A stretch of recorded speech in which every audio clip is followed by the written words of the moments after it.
সালামু আলাইকুম ইব্রিয়ান, কি অবস্থা সবার? কেমন আছেন? আবার হাজির হলাম নিয়ে একটা ব্লগে। তো আজকে চলে আসলাম খেজুর পড়ার জন্য। আলহামদুলিল্লাহ, খেজুর কিন্তু পেকে গেছে। সৌদি আরবে এত পরিমাণে তাপমাত্রা, এত পরিমাণে গরম, যার ফলে সব খেজুর পেকে পেকে গেছে। আরেকটা বিষয় হলো যে এবছর তাপমাত্রা একটু বেশি হওয়ার কারণে অনেক খেজুর ঝরে পড়ে গেছে। আরেকটা বিষয় হলো যে সৌদিয়ানরা কিন্তু খেজুরের প্রতি অনেক যত্নশীল। এরা অনেক যত্ন নেয় খেজুরের প্রতি। তার কারণ হলো আমাদের প্রিয় নবী হজরত মোহাম্মদের সাল্লাল্লাহু সাল্লামের প্রিয় খাবার ছিল খেজুর। যার কারণে ওনারা অনেক যত্ন সহকারে খেজুর দেখেন প্রতিটা খেজুর ডালের সাথে বেঁধে রাখছে।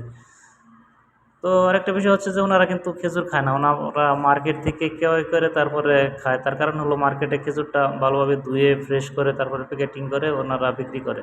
আর এটা হচ্ছে ধুলাবালির মধ্যে বাহিরে থাকে, এর জন্য ওনারা খায় না। আমি আবার প্রতিনিয়তই ইচ্ছা মতো খাই।